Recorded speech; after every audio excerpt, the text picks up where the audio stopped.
मोक्का अंतर्गत दाखल गंभीर गुन्ह्यातील 2 सराईत आरोपींना सिनेस्टाईल पाठलाग करून मेहकर पोलिसांनी अटक केली।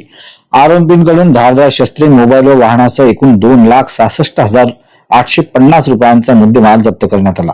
अमोल पस्त्या भोसले वय 25 राहणार बरटाकडा आणि अजय दहिमल भोसले वय 26 राहणार लोणी यांच्या विरुद्ध मेहकर, खामगाव, नांदेड, अहमदपूर व रिसोड पोलीस ठाण्यात एकूण 9 गंभीर गुन्हे दाखल आहेत।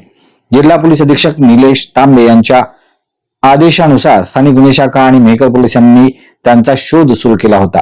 गोपनीय माहितीच्या आधारे हे दोघे लाल रंगाच्या कारमधून रिसोड सोनाटी मार्गे मेहकरकडे येत असल्याची माहिती मिळाल्यानंतर पोलिसांनी सापळा रचला। पोलिसांनी थांबण्याचा इशारा दिला असता आरोपींनी भरधाव वेगाने पळ काढला। त्यानंतर पोलिसांनी वाहनाचा पाठलाग करत गणपूर शहरात त्यांना पकडले। झडती दरम्यान आरोपीकडून एक धारदार सुरा, चाकू, मोबाईल आणि वाहन जप्त करण्यात आले। या प्रकरणी मेहकर पोलीस ठाण्यात भारतीय शस्त्र अधिनियम कलम 425 तसेच महाराष्ट्र पोलीस कायदा कलम 135 अन्वये गुन्हा दाखल करण्यात आला आहे। ही कारवाई पोलीस अधीक्षक निलेश तांबे, अप्पर पोलीस अधीक्षक गायकवाड, उपविभागीय पोलीस अधिकारी खाडे यांच्या मार्गदर्शनाखाली पोलीस निरीक्षक व्यंकटेश आलेवार यांच्या पथकाने केली। अजिंक्य भारत, वार्ताहर अनिल मुंजळकर, मेहकर।